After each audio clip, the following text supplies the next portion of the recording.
Vous êtes le patron de la FNSEA, qui est le premier syndicat agricole. Vous êtes également à la tête d'un gros groupe industriel, le groupe Avril, qui produit les huiles Le Sieur ou Puget, que nos auditeurs connaissent bien. On va parler inflation. Je voudrais d'abord vous interroger sur le carburant, parce que les agriculteurs, on le sait, ont accès à un carburant qui est moins taxé que celui des particuliers. Ça s'appelle le GNR, c'est le gasoil non routier.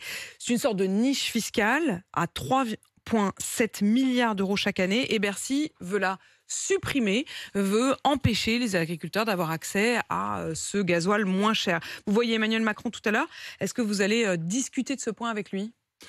Oui, bien sûr, parce que derrière ce gasoil, il y a quelle est la solution alternative ? C'est-à-dire que demander un effort ou quelque part une mutation du brun vers le vert, pour reprendre l'expression du ministre de l'économie, ça nécessite d'avoir des solutions. Or, aujourd'hui, ces solutions, elles sont peu nombreuses.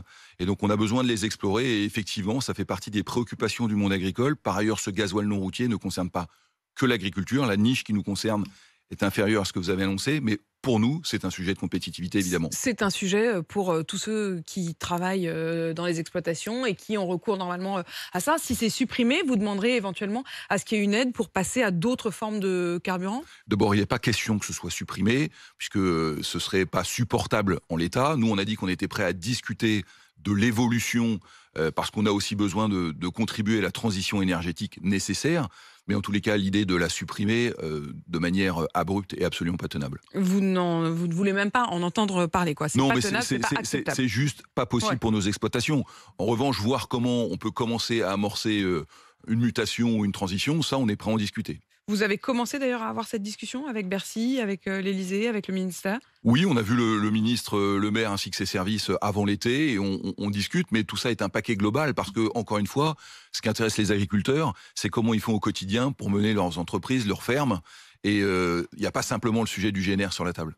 Arnaud Rousseau, il y a beaucoup d'autres sujets, on va y revenir. Un mot quand même de cette agression d'un agriculteur. C'était dans la nuit de dimanche à lundi. Il y a l'un de ces bâtiments qui a été incendié. C'est dans la région de Nantes. Il y a des tags anti-syndicats agricoles qui ont été découverts. Est-ce que vous en savez plus et est-ce que ce sont des types d'agressions qui se multiplient ? J'ai d'abord eu cet agriculteur au téléphone pour lui dire le plein soutien de la profession par rapport à ce qu'il a vécu, parce que se faire réveiller en pleine nuit dans sa maison avec des gens qui sont en train de brûler vos bâtiments, qu'on soit agriculteur ou pas, c'est juste intolérable. Et par ailleurs, ça fait quelques semaines qu'on dénonce les violences ou en tous les cas les menaces de radicalité.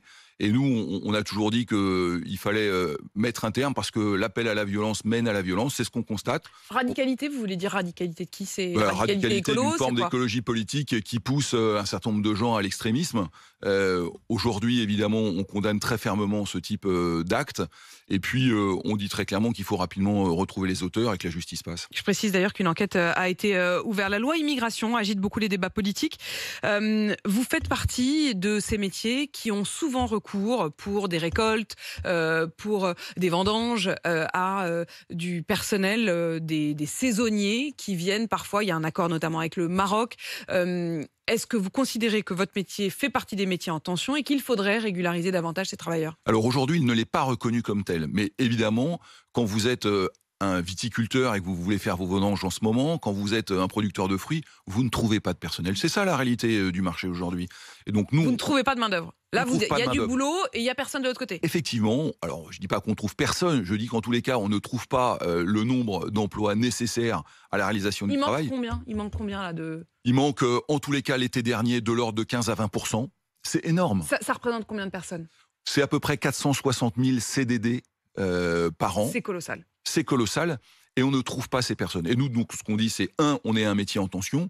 Et deux, si on veut continuer à produire, je rappelle qu'on importe 40% de nos légumes et 60% de nos fruits, évidemment, il nous faut du personnel pour pouvoir réaliser ces travaux qui sont sur 3 mois, c'est l'été essentiellement, et on ne les a pas.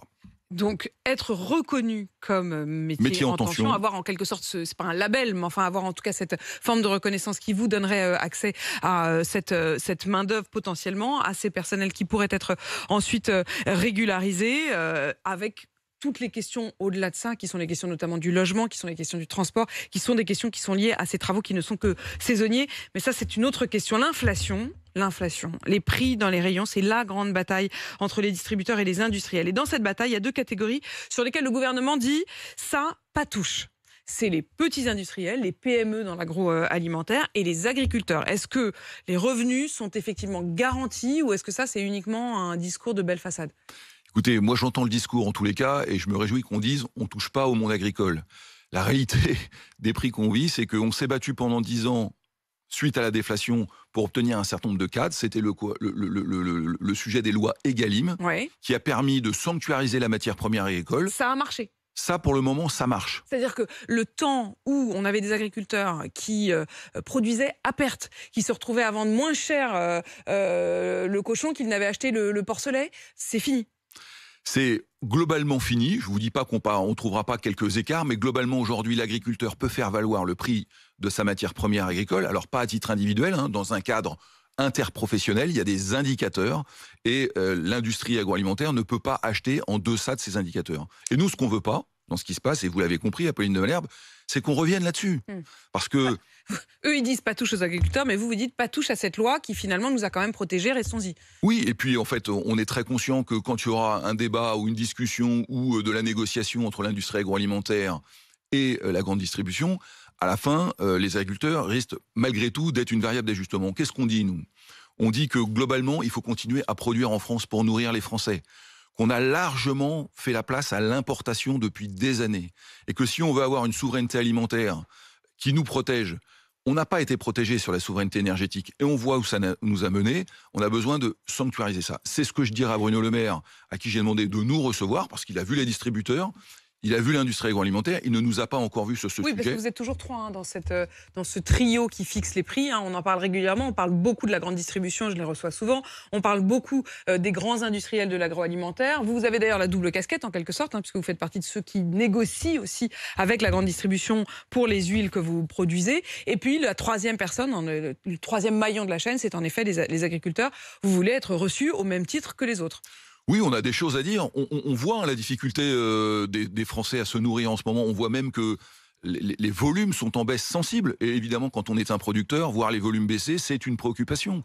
On sait que c'est difficile. Et en même temps, nous, on dit, si on veut conserver des agriculteurs nombreux en France, il faut accepter de payer le juste prix de l'alimentation. Et c'est ça dont il faut qu'on discute avec Bruno Le Maire. Vous dites que c'est difficile pour les Français de se nourrir. Un mot sur les Restos du Cœur. Il y a de nombreux appels qui ont été lancés pour aider et pour faire des dons au Resto du Cœur. C'est le cas d'ailleurs du groupe Altis dont RMC fait partie. C'est le cas de l'équipe de France. C'est le cas d'un certain nombre de grands groupes. Est-ce que les agriculteurs ont aussi un rôle à jouer? Ils ont un rôle à jouer et ils le jouent. Depuis près de 10 ans, mon antéprédécesseur Jean-Michel Lemétayer avait monté une structure agricole qui s'appelle Solal et qui récupère des dons alimentaires donnés par les agriculteurs à destination des gens qui en ont besoin en concours avec les banques alimentaires. Donc ce travail, on le fait depuis plus de 10 ans. Et il faut le faire plus encore dans le moment dans lequel on est. Steak végétal? Vous acceptez l'expression steak végétal ou est-ce que vous dites qu'on peut parler de steak à propos de ce qui n'est pas fabriqué vraiment avec de la viande et qui sont ces steaks vendus pour ceux qui ne consommeraient pas de viande? Est-ce qu'il y a eu ce débat sur le mot steak? Est-ce qu'on peut l'utiliser ou pas? Qu'est-ce qu'en pense le patron de la FNSEA? D'abord, il n'oppose pas la protéine animale à la protéine végétale parce qu'on a besoin des deux. Or, on voit bien qu'on veut extrémiser en ce moment, on veut opposer. Nous, on dit le steak, c'est pour la viande. Voilà, donc c'est très clair. Et on dit le végétal qui est en train de se développer a besoin d'être inventif. Ce qui m'intéresse, moi, c'est qu'on ne trompe pas le consommateur. Et c'est que la personne qui va demain vouloir acheter ou du végétal ou de l'animal ne soit pas finalement trompée et sache ce qu'elle veut acheter. Et ça, c'est assez simple à comprendre. Et finalement, c'est très clair. Donc, il faut développer la protéine végétale parce que les transitions ça a toute alimentaires... sa place, mais en revanche, ça ne doit pas s'appeler steak, quoi. Exactement. Merci Arnaud Rousseau d'être venu dans ce studio. Je rappelle que vous êtes le patron de la FNSEA, le premier syndicat agricole. Il est 7h50.